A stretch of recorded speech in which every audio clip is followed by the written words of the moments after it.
Hola, ¿qué tal? Muy buenos días, qué gusto me da saludarlos, qué bueno que están con nosotros. Probablemente están desayunando y nos están acompañando a través de este momento tan rico de familia en domingo, el desayuno. Y tiene mucho que ver con nuestro tema del día de hoy. Hoy vamos a hablar de los niños y la alimentación. Es bien importante el momento del desayuno, eso nos han dicho siempre nuestros especialistas, es un momento indispensable de tomar en cuenta, que sea nutritivo, ya lo vamos a ampliar aquí. Pero bueno, si usted está disfrutándolo, buen provecho y acompáñenos para que nos compartan todas sus dudas. ¿Cómo comen sus hijos? Si han tenido problemas en el momento de tomar la decisión de qué alimento es mejor. ¿Qué sucede en México? También vamos a desglosar esta información, así que quédese. Y bueno, le doy los buenos días a mi amigo, a mi compañero. Oscar, ¿cómo estás? Muy bien, ¿cómo estás, mi querida Sandy? Me da mucho gusto saludarte. Con la energía del saludarte. domingo ahí ya despertando con un cafecito. Exactamente, exactamente. Y para todos los que están en su casa, pues qué gusto que nos acompañen. Y como bien decías, yo creo que este es un tema muy amplio, donde además papás y mamás estamos generalmente preocupados porque nuestros hijos e hijas tengan la mejor alimentación. Pero también es un asunto donde nos da mucha flojera, porque nuestros hijos e hijas son pues completamente responsables, o más bien dependientes de nosotros, y nosotros somos los responsables para darles entonces una buena nutrición. Pero ¿qué significa todo esto? Lo vamos a ver a lo largo del programa. Así que pues no le cambien, estamos aquí en este domingo de diálogos. Así que con esto comenzamos. La primera infancia es una etapa de la vida muy importante. En ella se producen cambios en forma constante. Por ello, es esencial tener en cuenta la importancia de la alimentación infantil. Las necesidades de la población infantil están condicionadas por el crecimiento del cuerpo y el desarrollo de los huesos, dientes y músculos, así como por el ejercicio físico que realicen. A partir de una nutrición sana, equilibrada y completa para niños, se puede lograr un mejor desarrollo físico e intelectual. La comida de los niños debe ser lo más variada posible para así ingerir una comida nutritiva que rompa con la monotonía del menú. Por ello, es aconsejable que se presente la comida de diferentes formas de manera que sea atrayente para los niños. Para lograr una alimentación saludable, la dieta diaria de los niños debe incluir diferentes grupos de alimentos. Pero, ¿cómo saber cuáles y en qué cantidad? La alimentación constituye uno de los problemas más importantes con los que se enfrentan los adultos responsables de los niños. Hoy en día, existe una gran pérdida de los hábitos saludables tanto en la población adulta como en los escolares. En muchas ocasiones, a los escolares se les proporciona los alimentos que desean o no se dedica el tiempo necesario a enseñarles a tener una buena alimentación, y en otras ocasiones, porque los padres educadores o responsables de los escolares no tienen buenos hábitos alimentarios. La nutrición es un proceso complejo y de gran importancia para desarrollar y mantener los tejidos que, gracias a las energías derivadas de estos nutrientes, pueden realizar sus funciones de manera adecuada. Por eso, es fundamental que los padres o encargados de la alimentación del niño consulten con el especialista para informarse sobre una nutrición saludable. Esta cápsula nos da una introducción perfecta al tema, nos deja, nos desglosa muchas dudas, nos aclara también un panorama, y particularmente a mí me llama la atención cuando dice que el menú de los niños de preferencia debe ser variado. Y les contaba aquí que a mí me tocó que mis hijos, bueno, específicamente quieren algo y repiten, creo que durante 6 meses lo mismo.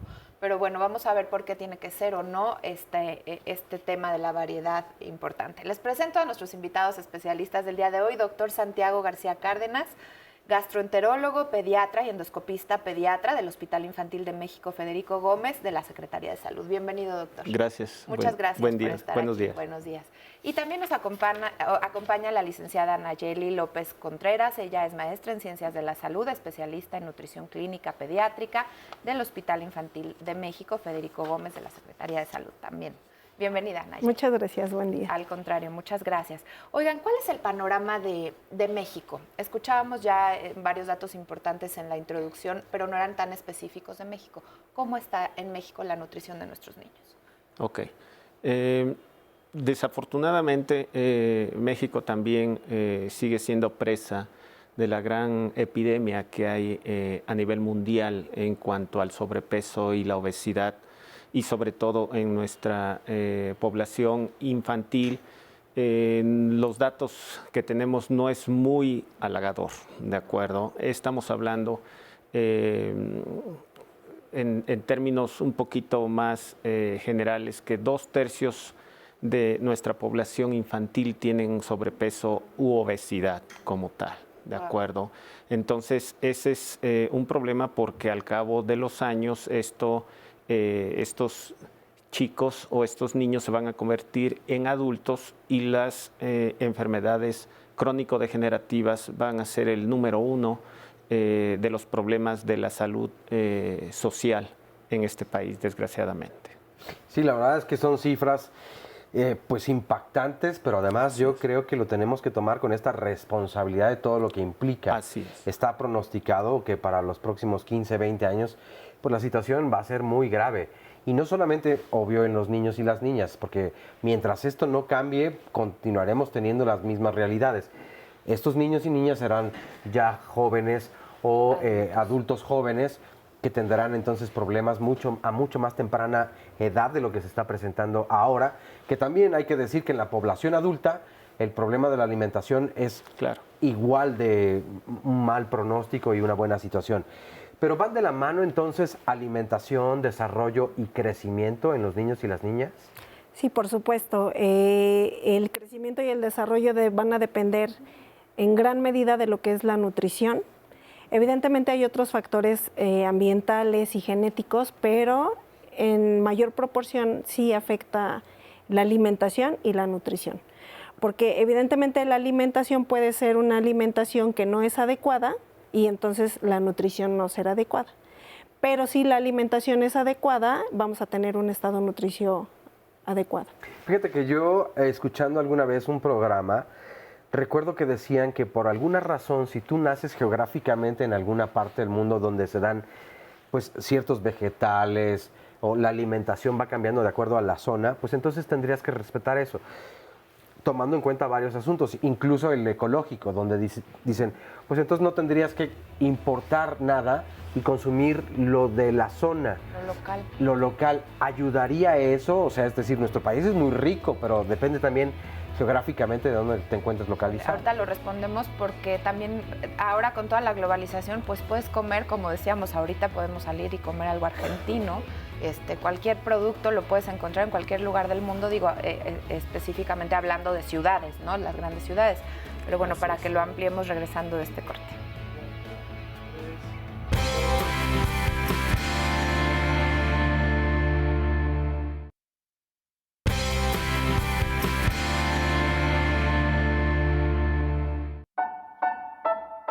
Durante los primeros 6 meses de vida, la lactancia materna exclusiva satisface totalmente los requerimientos nutricionales del bebé.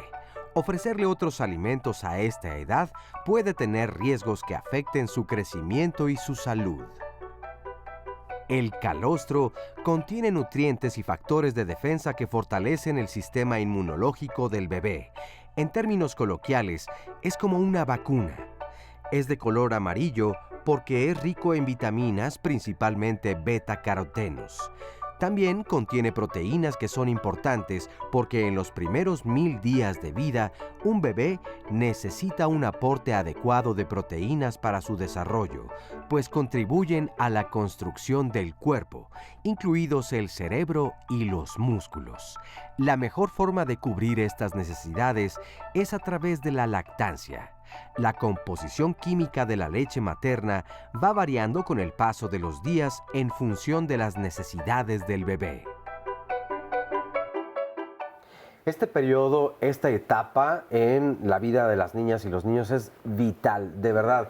Hicimos un programa en salud aquí en Diálogos en Confianza, precisamente hablando de la importancia de la lactancia materna, y lo pueden encontrar en YouTube, porque hoy solamente lo tocaremos de pasadita. Pero a ver, ¿cuáles son las grandes ventajas de precisamente que una niña y un niño estén bien alimentados en la etapa de la lactancia?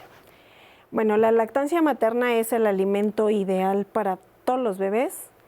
ya que evidentemente la naturaleza es sabia y la leche materna viene de la mamá. Esta leche siempre se va a adaptar a las necesidades de los bebés. Entonces, por ejemplo, si un bebé es prematuro, esta leche va a estar adaptada a las necesidades de ese bebé prematuro. Entonces tiene muchísimos beneficios, entre ellos beneficios inmunológicos, psicológicos, de mucho acercamiento con la mamá. Emocionales. Ajá. Efectivamente, también tiene beneficios de costos, ¿no? Claro. Tanto a nivel familiar como a nivel de sociedad, ¿no? Porque entonces la familia ya no tiene que invertir en gastar en sucedáneos. Entonces, además de todo, también tiene beneficios desde el punto de vista económico. e infecciosos. Ya. Porque entonces, ¿qué pasa? Con una lata se tiene que preparar, tiene que haber muchísima higiene, se tiene que utilizar agua hervida, etcétera. Esterilizar el biberón. Exacto. Con la leche materna no. La leche materna Tiene la temperatura ideal. Exactamente. Tiene los nutrientes exactos. Exacto. Es la fórmula más exacta para tu bebé. Para tu bebé. Ahora, ¿cuáles pueden ser las consecuencias de que una niña o un niño no reciba la leche materna? Sí. Claro, aquí un grave problema que ya lo comentamos es el sobrepeso y la sobrealimentación, ¿de acuerdo? Recuerden que un bebé que está alimentado al seno materno tiene una autorregulación. Él va a tomar la cantidad necesaria para cubrir sus requerimientos de energía, de calorías, de crecimiento, de ganancia de peso. En cambio, si uno le da una fórmula artificial para lactante, que son los sucedáneos, ¿sí? Y el experto en teoría le dice, dele 3 o 4 onzas, la mamá va a creer que se las tiene que acabar esas 3 o 4 onzas, ¿sí? Pero realmente tenemos que respetar la cantidad que el bebé quiera. Entonces, desde allí empieza ya la sobrealimentación de un bebé, que esto va a generar mayor demanda de alimentación y lo estamos condicionando a que ese paciente tenga un sobrepeso en un lapso de tiempo corto. Este tema que tocas, doctor, es bien importante porque sí hay una tendencia, siento o creo entre las mamás, me ha pasado, de creer que si come mucho mi hijo se acaba todo lo que está en el plato, que a lo mejor yo considero que es un plato chiquito o no normal. sé, ideal o que es de su tamaño la porción, Claro. entonces está bien nutrido. ¿Por qué tenemos esta idea? ¿Y cuáles serían las, pues, bueno, depende de la edad del niño, ¿verdad? Pero las porciones adecuadas, porque de pronto es, cómete toda la sopa y toda la carne y toda la ensalada, cuando a lo mejor el estómago de un niño de 5 años, pues es muy pequeñito. Y eso de la sobrealimentación me parece bien interesante. Es algo muy subjetivo decir la cantidad que se tiene que comer o cuál es la porción que se tiene que comer en un niño, ¿de acuerdo? No hay una regla específica para decirles esto es lo que se tiene que comer o no, sino que tenemos que ser respetuosos con el niño, siempre y cuando el niño coma lo suficiente para crecer y ganar talla. Que eso en las consultas del pediatra lo podemos se va viendo en la consulta mensual o dependiendo de la edad del paciente, cada 3 o cada 6 meses, si el niño va creciendo en su curva de crecimiento condicionada por la genética de papá y mamá, ¿de acuerdo? Porque ahora esa es una nueva tendencia, tenemos que respetar la talla blanco familiar. ¿Sí? Antes se creía que todos los niños tienen que ir creciendo por la media, ¿no? Entonces, tenemos que estar y recordar que la genética es un factor muy importante. Claro. Entonces, no tenemos, te lo tienes que acabar como a mí me tocó, Sí, como a muchos de exacto. nosotros. Sí, a mí me nos tocó tocó. con mi aprendí. abuelita. No y te paras de aquí Sí, hasta sí. que no acabes, ¿no? Oye, y regresando un poco a esto de la lactancia materna, hay mamás a las que no producen la misma cantidad de leche. ¿Qué tanto la parte emocional, tal vez también la salud, la edad, va modificando todo este tipo de cuestiones? Y para que no se angustien, ¿qué es lo que puede? Porque si estamos diciendo que también es vital esta etapa de la alimentación de leche materna, si no la hay, ¿cómo se puede suplir o no suplir? ¿Qué se puede hacer pero sobre todo para bajar un poco la ansiedad o la angustia de las mamás que no producen la misma cantidad de leche que algunas otras. Ese es el punto clave. Hablas de ansiedad. La ansiedad, cuando una mamá está ansiosa porque piensa que el bebé no está teniendo suficiente leche para crecer, en ese momento la mamá está secretando adrenalina. Y la adrenalina es un inhibidor que hace que se secrete de forma adecuada la leche materna. Entonces, lo primero que hay que hacer es tranquilizar a la mamá. ¿Cómo la vamos a tranquilizar? Diciéndole que mientras el bebé vaya creciendo de forma adecuada, el bebé está recibiendo lo que requiere, ¿no? Y es esta parte de la autorregulación del bebé, que él está ingiriendo lo que él necesita. Entonces, ¿qué pasa? Solo hay que darle orientación alimentaria a la mamá. La mamá tiene que alimentarse bien y tiene que tomar abundantes líquidos. Aquí abundantes líquidos me estoy refiriendo a agua, porque muchas veces tenemos la falsa creencia de que atole, cerveza, bla, bla, bla. Pulque. No, exacto. El famoso exacto. té, siempre te decían que un Agua. tecito. Ajá. Con que tome abundantes líquidos la mamá es suficiente. ¿En qué medida se va a ir produciendo la leche? En la medida en que el lactante succione del seno, se va a estimular la producción de leche. Entre más succione el bebé, entre más se lo pegue la mamá, mayor producción de leche va a haber. Entonces es solo cuestión de quitar esa ansiedad para disminuir los niveles de estrés y que se produzca más leche. Entonces... Y acudir al médico especialista para que esté obviamente con un cuidado. Hacemos una pausa y regresamos.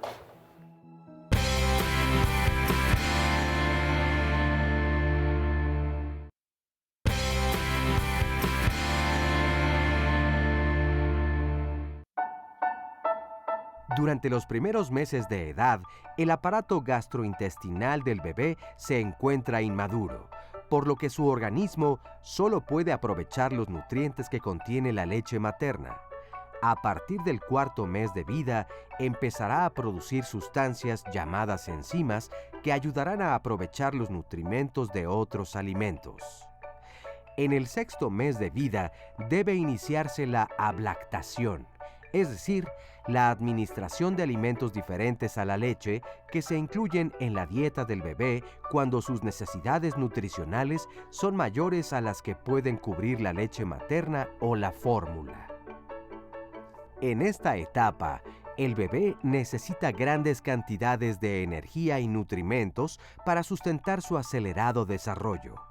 Es importante mencionar que la ablactación debe coincidir con la desaparición del reflejo de protrusión, es decir, empujar con la lengua lo que se acerca a los labios, y con el desarrollo del bebé, en esta etapa, ya puede sostener su cabeza, coordinar el movimiento del labio inferior hacia adentro y sentarse solo o con ayuda.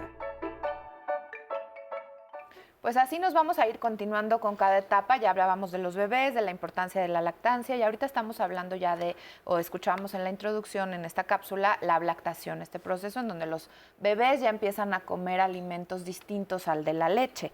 Solamente que no quiero dejar pasar los comentarios del público también, importantísimo lo que nos van diciendo. Dice Mauricio Lozano: los niños y sobre todo los adultos consumen demasiada comida rápida y alimentos procesados, ya sea enlatados, congelados, cocinados en microondas, por falta de hábitos de cocinar en el hogar. Además de que los niños a temprana edad los hacen adictos a ver, habla de los juegos de video. Y dice esto pues hace que haya menos actividad física y actividades en donde se quemen algunas calorías.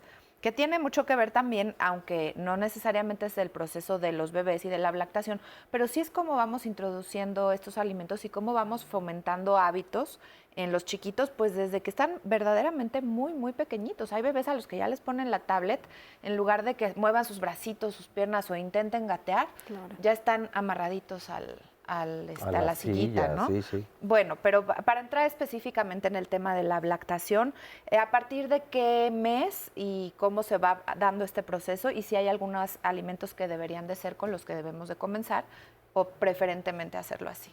Ok. Bueno, ahora nada más para conocimiento, ya estamos tratando de cambiar el término de ablactación ahora a alimentación complementaria. ¿De acuerdo? Se recomienda que empecemos entre los 4 y los 6 meses de edad, en el que efectivamente ya el desarrollo neuromuscular del niño puede sostener bien su cabeza, empieza a controlar tronco, ya lo podemos colocar en un lugar específico e interactuar con la familia. Se supone que todo esto se lo tenemos que enseñar al niño. Entonces, desde el primer día que empecemos con la alimentación complementaria o la ablactación, tenemos que empezar con un horario fijo, un desayuno, una comida y una cena en un lugar específico, ¿sí? ¿Para qué? Porque recuerden que los primeros 1000 días de un niño es muy importante para que se vayan creando estos hábitos, esta disciplina, y el organismo se vaya acostumbrando a un horario en el cual recibe cantidad de energía para poder ella acumularla y luego gastarla en sus diferentes actividades o en su diferente desarrollo. Pero es muy importante esto, tener un horario desde el primer día que empecemos a probar, un desayuno, una comida, una cena en un horario específico. Por eso es que sí van de la mano alimentación, desarrollo y crecimiento. Claro. ¿Por qué? Porque si no tienes entonces una buena ingesta, no hay energía, no se hace ejercicio, si no se hace ejercicio. O sea, es decir, es un círculo donde todo va dependiendo de todo y se va conformando. Importantísimo la disciplina. Ahora, habrá bebés que puedan soportar algunos alimentos y otros no.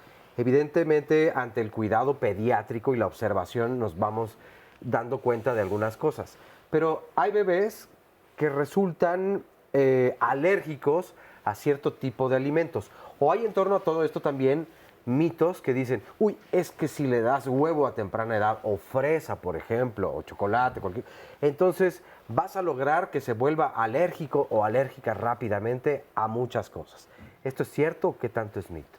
Bueno, en la actualidad esto ya no es tan así de cierto. El bebé que va a ser alérgico así se le introduzca cierto alimento a cierta edad. Si va a ser alérgico, bueno, él va a seguir su marcha alérgica. Lo que se trata ahora es que todos los alimentos como que sea más dinámico. Anteriormente lo que se hacía es que un mes era todo verduras, otro mes todo frutas, no, ahora lo que se trata es que se vaya introduciendo de cada uno de los grupos de alimentos de tal forma que el platito del bebé llegue el momento en el que tenga todos los grupos de alimentos. En cuanto a esta parte de la alergia, en realidad son menos la cantidad de niños, la frecuencia no lo sé, el doctor sí nos puede ayudar. Claro, ahí sí entraría un poquito, que es un poquito más médico. Es el porcentaje más pequeño. Se habla estadísticamente que solamente entre el 1 y el 3% de la población infantil va a tener una alergia alimentaria, ¿de acuerdo? Entonces, este es un porcentaje relativamente pequeño que uno como pediatra lo espera.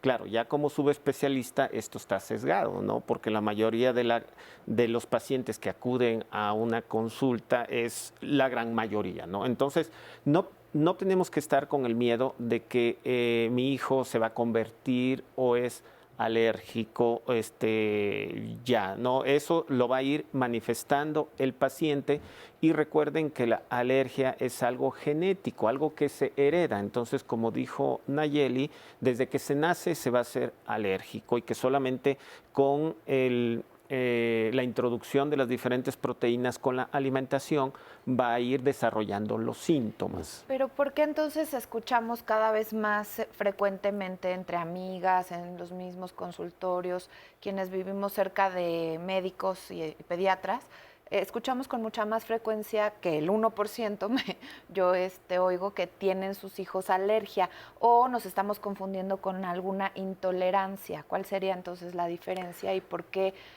proliferan, si es que esto existe o es correcto? Claro, primero, no todo lo que tiene un niño con síntomas al momento o los primeros 2 o 3 meses es una alergia. Hay otras entidades en las cuales también están presentes como parte de la falta de maduración del tubo digestivo, ¿sí? Una se llama disquesia, que es la dificultad para tener una evacuación, y otro se llama cólico del lactante, y a veces lo confunde uno como pediatra entre una alergia y esta sintomatología. Claro. Muy bien, bueno, pues es momento de hacer una breve pausa, así que aprovechen para ir a alimentarse sanamente y regresamos de inmediato.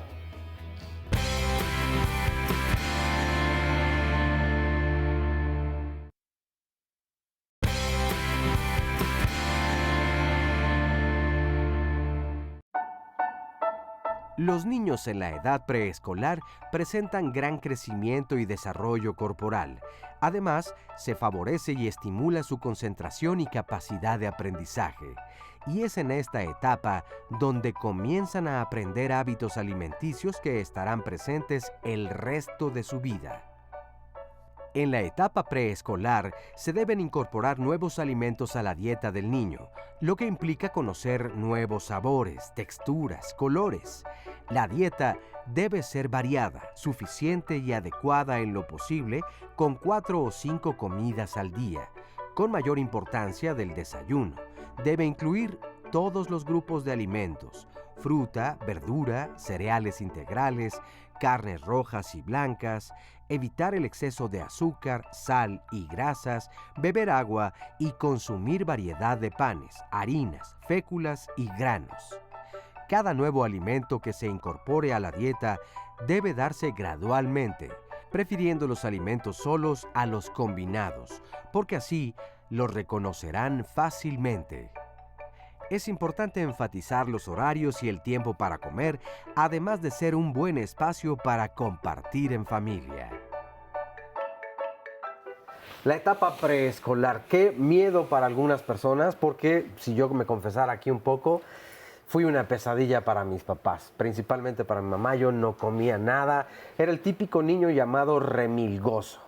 Pero pues entonces estás más consciente que tienes que recibir, como papá y mamá, que tus hijos tienen que recibir ciertos alimentos y algunos los rechazan y dicen no, y no a los arbolitos, y no al hígado, y no a la... En fin. ¿Arbolitos llámese brócoli? Brócoli, exactamente. Que a mí sí siempre me gustó el brócoli. Sí, a mis pero la hijas también. coliflor, Y por sí, ejemplo... es cierto, les digo, un arbolito. Un arbolito y dicen, bueno, venga.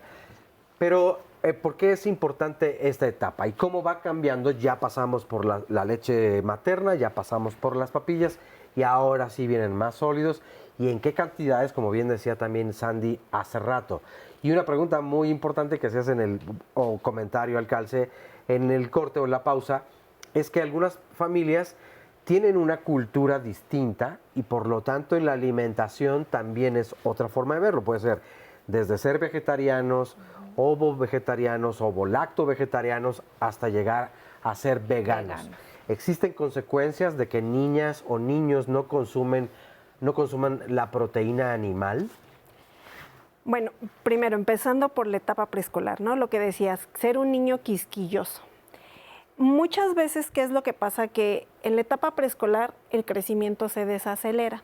Entonces los niños ya no comen como en el primer año, que comían hasta piedras, ¿no? En esta etapa, como se desacelera el crecimiento, entonces disminuyen los requerimientos de energía. Entonces hay días que los niños van a comer perfecto y otros días que no van a querer comer nada. Sí, es cierto, totalmente. ¿No? O en el desayuno desayunaron todo, pero en la comida ya no quieren. Esto es como parte del crecimiento porque se desaceleraron. Entonces, ¿qué es lo que hay que hacer? Como en un inicio decía Santiago, hay que estar solo monitorizando el crecimiento. Mientras vayan creciendo bien, es correcto. No hay que caer en este tipo de vicios que la mamá se angustia y entonces hace circo, maroma y teatro con tal de que el niño coma. Es cuando entonces empieza a dar los alimentos preferidos con tal de que el niño coma, o va con la cuchara y el plato detrás del niño. No. Hay que poner esa disciplina que ya desde el principio decíamos. Horarios, lugares, estas reglas de alimentación que dicen que los padres deciden qué comer, en dónde comer y cuándo comer, pero los niños van a decidir cuánto comer. Hay que respetar eso que decía Santi, autorregulación, ¿no?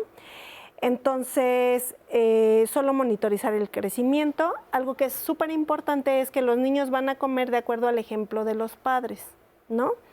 Si, por ejemplo, tú no te gustan los chícharos o la cebolla y haces caras, el niño va a decir, ay, yo no me lo voy a comer, porque si él hace esas caras, quién sabe qué me quiera dar, ¿no? No se lo va a comer. Entonces, aunque desprecies los chícharos, con una cara muy agradable te los tienes que comer porque eres el ejemplo de ellos. En este sentido de estas dietas específicas vegetarianas, veganas, etcétera, yo creo que se necesita una gran orientación nutricional. Debe de acudir con un experto. En este caso tiene que ser como especialista en nutrición infantil, porque sí se deben de cubrir ciertos requerimientos del niño. Desde mi particular punto de vista, yo creo que sí se necesita la proteína de origen animal para lograr un crecimiento adecuado o tener como mucha orientación nutricional de cerca y hacer como muchos cálculos específicos para asegurar que la proteína que se está formando con la formación de grupos pues sea la adecuada y estar monitorizando pues datos de deficiencia de vitaminas, nutrimentos inorgánicos, de hierro, zinc. Aprovechando que estás tocando el tema de las vitaminas, nos pregunta aquí Susa Gatusa, ¿hablarán de la utilidad de las vitaminas de frasquitos? Si son útiles en la nutrición. Elizabeth dice, ¿cada cuánto tiempo o periodo es recomendable dar vitaminas a los niños? Sería más bien en qué casos sí tendría que darse. Ok, este es un tema muy importante y de tranquilidad más que todo hacia los papás y hacia un elemento muy importante que se llama abuelita, ¿de acuerdo? Porque ellos están tranquilos si les dan vitaminas, entonces ellos se sienten tranquilos que están haciendo lo mejor para su hijo, para que crezca y gane peso.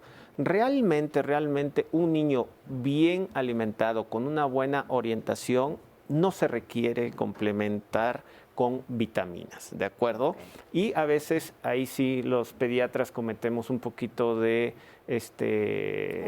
pecado, ¿de acuerdo? Al dar esas vitaminas, pero no porque lo requiera el niño, sino para que los familiares estén tranquilos, ¿sí? De que su hijo en teoría están bien alimentados, pero el 99% de los niños no requieren vitaminas. En esta parte, lo que tú mencionabas en algún momento de la variedad de la dieta, cuando tú estás haciendo una dieta variada, estás asegurando que se ingieran todos los nutrimentos.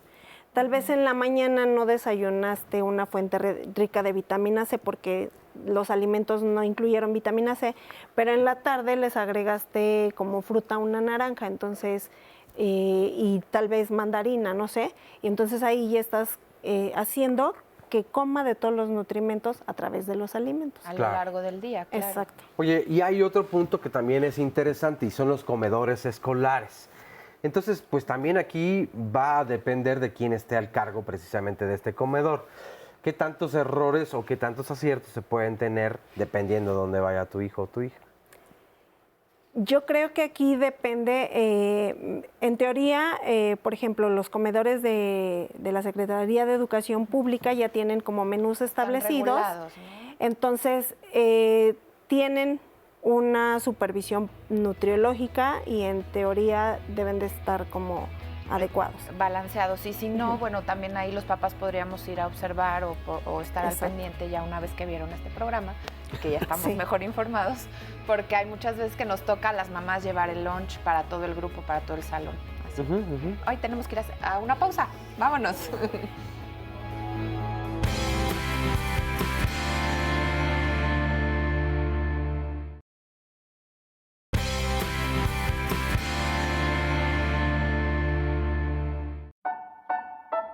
El escolar tiene una velocidad de crecimiento más lenta y sus hábitos alimentarios ya están formados e integrados a la dieta familiar.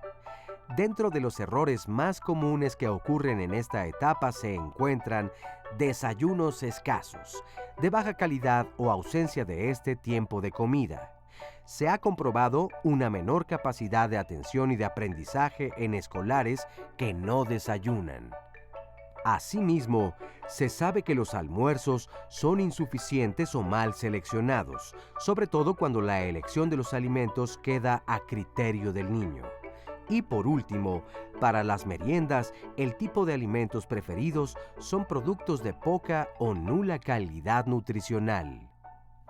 Por ello, es necesario que los adultos enseñen a los escolares a seleccionar y combinar los alimentos para lograr una alimentación que permita un desarrollo y crecimiento adecuado. Bien, pues aquí estábamos escuchando la cápsula, pero también hablando. Es que hay tantos temas, oigan, alrededor de la alimentación. Es todo en la vida de un niño y de una familia. Es lo que hay alrededor del desayuno, lo que sucede cuando comes, los cumpleaños, las celebraciones, la escuela, ¿no? En todos los momentos de la etapa de la vida nuestra como adultos y de los niños está la comida.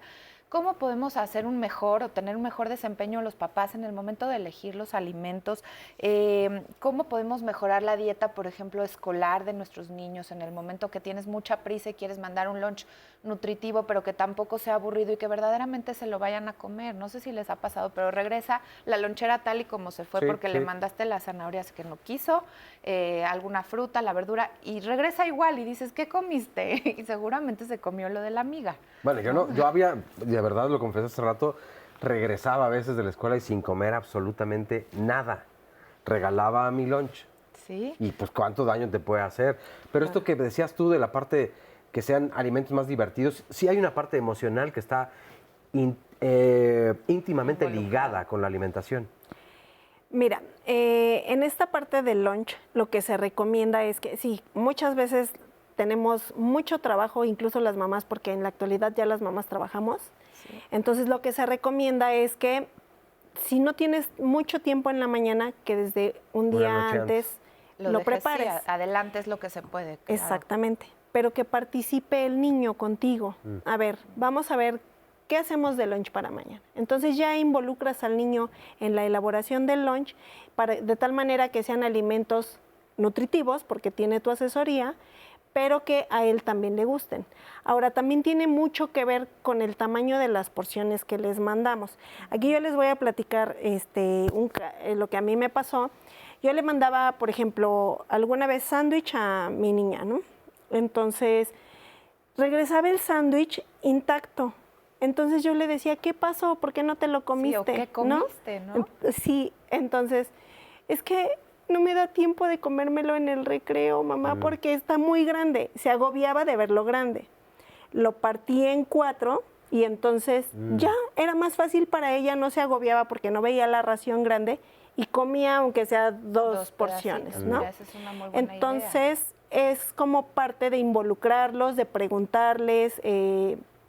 Hay algunas trampitas que podemos hacer, ¿no?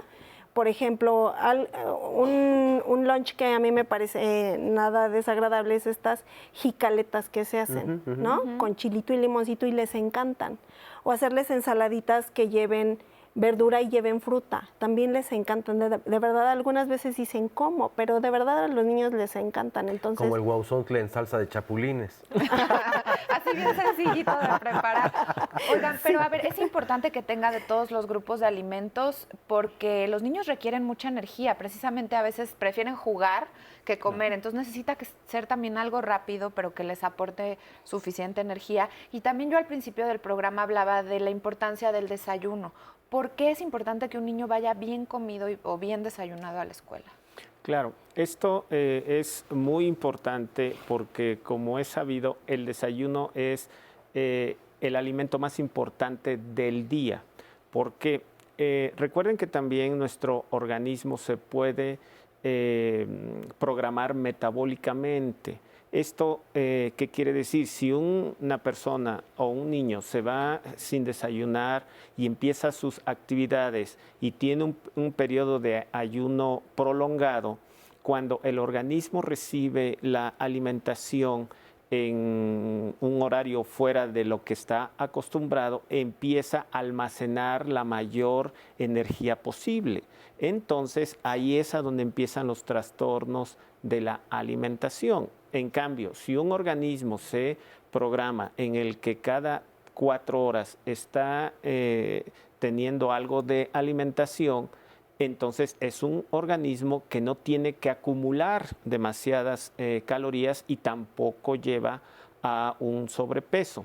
Entonces, antes de que se vaya el niño a la escuela, sí tiene que irse con su desayuno, pero no tampoco esos desayunos que nos daban a nosotros, que son bombitas de tiempo, en el que va la leche, el plátano, el huevo y el cereal O los juntos, licuados y con luego lo crudo. hacen un Junto batido con avena y o va para granola adentro, y- porque tienes que Jerez, ir ¿no? bien Y nutrido, además, ¿de acuerdo? apúrale y Así tómatelo. es, Y el ¿no? pobre niño. Y aparte te lo hacen de a litro, sí, Híjole, y entonces es que no quiere comer a la hora, oiga, pues uno se lo toma uno de esos y todo el día no quiere comer, ¿no? Sí. Entonces tiene que ser en proporción, como dijo Nayeli, al tamaño del niño.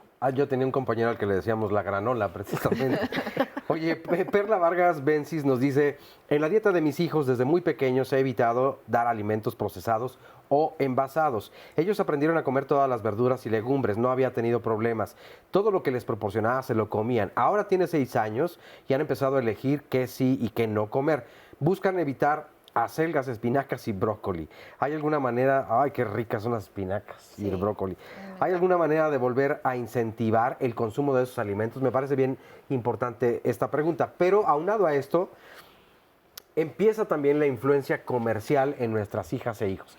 Es decir, en la televisión ven cierto tipo de productos alimenticios, en donde pues algunos son golosinas nada más, y muy pocos son realmente un alimento. No se alimenta la zanahoria y el brócoli, digo, no se anuncian así como, wow, qué campaña tan importante. Son algunas esporádicamente.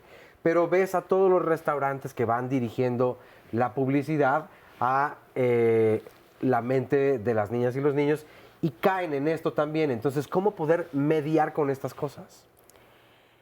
Mira, aquí es como muy importante los hábitos de alimentación de la familia, ¿no? En esta parte que si tú estás acostumbrando a tus hijos a que incluyan verduras, frutas, de forma ocasional si comen estos alimentos no va a pasar nada, ¿no? Porque también hay que recordar que son niños.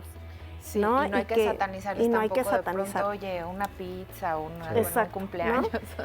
Entonces, no hay alimentos prohibidos. En el momento en el que se prohíbe un alimento es cuando entonces, bueno, entonces ahora más lo quiero, entonces no. Todo es permitido. Aquí lo que es importante es guardar el equilibrio entre todos los alimentos, ¿no? Muy bien. Tenemos que ir a una Claro pausa, se nos está yendo el tiempo de volada. Regresamos.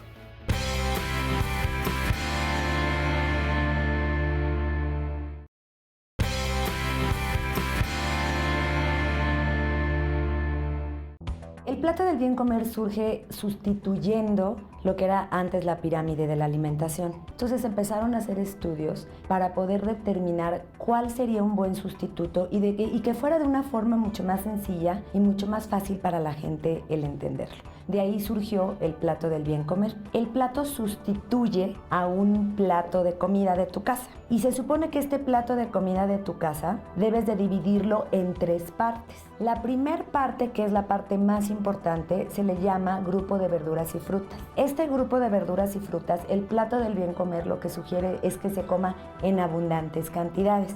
La segunda parte del plato del bien comer lo que nos dice es que comamos suficientes cereales. Esto es pan, tortilla, arroz, galletas, pastas, harinas, avena. Y el tercer punto del plato del bien comer nos pide que comamos alimentos de origen animal. Estos alimentos de origen animal nos pide el plato del bien comer que consumamos poca cantidad, no hay que exagerar. Yo creo que el plato del bien comer es una muy buena opción para que la gente, todos los mexicanos, podamos tener una guía muy sencilla y muy práctica para poder comer de una forma sana.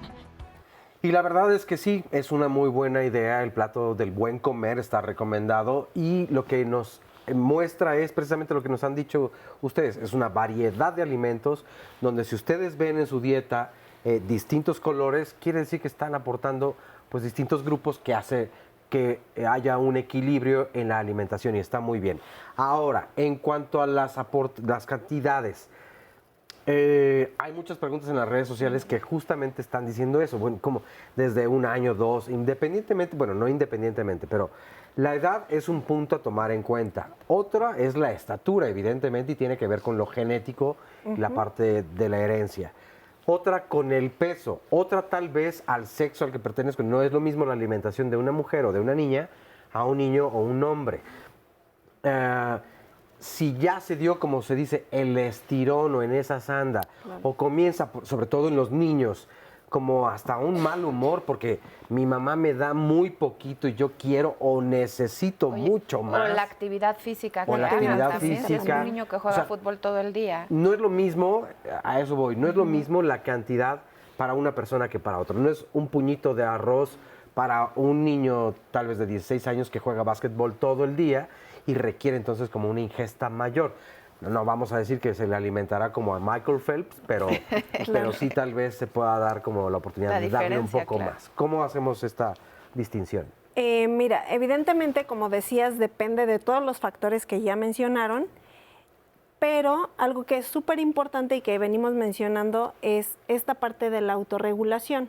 Hay que servirles porciones pequeñas a los niños, pero que incluyan de todos los grupos de alimentos, y si el niño se queda con hambre, entonces pide más porción, entonces le servimos más porción. No esta parte en la que servimos un bistec de este tamaño y queremos que el niño se lo coma, ¿no? Que es lo que decíamos, el plato limpio, que si no te lo terminas no te levantas de la mesa. Eso está mal porque no estamos dejando que el niño se autorregule. Y el requerimiento de energía va a ir variando dependiendo de la edad, del sexo, de la actividad física y de la etapa de crecimiento en la que se encuentra. Entonces, no es como decir, al niño de 5 años le das tanto, porque eso es individualizado. Pero sí hay que permitirle, como decía Santiago, como respetar esa parte del hambre y la saciedad de los niños. Hay que enseñarles a ellos a identificar cuándo es hambre, cuándo tienen ansiedad, cuándo es apetito, cuándo es antojo, ¿no? Entonces, porque si siguen comiendo porque entonces está muy rico, pero ya se sienten satisfechos, entonces hay que decirles, no, ya te sientes satisfecho, al ratito te puedo servir más. Espera ¿no? tantito para ver si realmente quieres más. Y siempre, completando con lo que dice Nayeli, es la revisión periódica del paciente con el profesional de la salud. ¿Sí? Si el peso y la talla va acorde a su tabla de crecimiento que el niño ha manejado de tiempo atrás, es un niño que va bien, aunque a la mamá o a la abuelita le parezca que esté comiendo menos. Exacto. Ok. Sí. Bien, pues ya casi nos quedan unos minutos nada más para que termine el programa y nos gustaría que dejaran alguna idea a los papás, a las familias de cómo incentivar a los niños a comer de manera sana, crear hábitos. Hay unas cosas que resultan muy lógicas, pero de verdad no las hacemos. Nos dice aquí María Guadalupe, el ejemplo arrastra. Pero ¿qué puede realmente convencernos en términos de salud para ser este ejemplo y hacerlo de manera también sencilla? Muy bien. Yo lo que les puedo comentar es que hay un dicho que dice que los hijos se parecen a los padres, y eso es cierto. Si uno no les enseña lo que comentamos, disciplina y una manera ordenada de comer en un lugar específico, el hijo no va a hacerlo, ¿sí? Y los mismos problemas que tienen los adultos los van a tener los niños. Ok. Oye, esta llamada me parece importante, perdón, Rocco Corrocona Dávila. En estudios que le hicieron a mi hija salió un poco alterado los leucocitos. ¿Qué puedo hacer para que se regulen los estudios? Estoy angustiada y me gustaría saber qué me dicen para controlar esta alteración. Ese de los leucocitos pueden estar aumentados por muchos factores. Aquí lo importante es consultar a su profesional de salud que conozca a su hijo para que él la oriente hacia qué puede ser, ¿de acuerdo? Puede ser una variante normal, puede ser una infección, puede ser una alergia, etcétera, etcétera. Hay infinidad, ¿de acuerdo?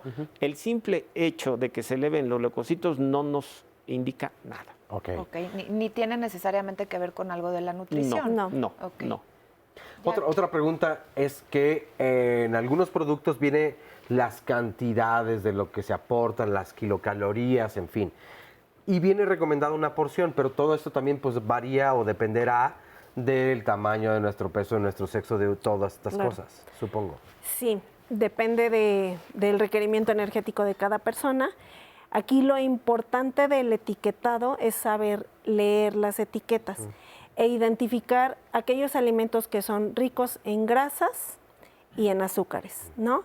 Porque estos son los que principalmente contribuyen a toda esta epidemia del sobrepeso y de la obesidad. Entonces, como les decía, no es malo comerlos de vez en cuando, lo malo es cuando los comemos diario y a cada ratito.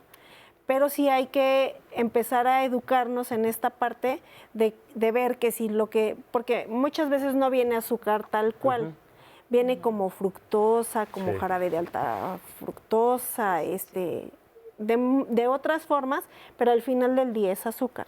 Entonces lo que tenemos que tratar de evitar es comer grandes cantidades de azúcar y de grasas saturadas. Y otra, complementando rápidamente, es saber cuántas porciones de calorías trae lo que me voy a comer. Porque te trae por porción, pero a lo mejor lo que te vas a beber trae 6 porciones. Claro. Claro, sí, es que sí es todo un curso, ¿eh? Yo tuve ahí la oportunidad de tomar un taller de lectura de etiquetas hace algunos años, es bien importante. Ya nos vamos. Ya nos vamos. Oye, hoy se juntaron el hambre con las ganas de comer. Caray. Ojalá ha sido de muy buen provecho el programa. Muchísimas gracias a nuestros invitados especialistas y a ustedes. Gracias, hasta muy pronto.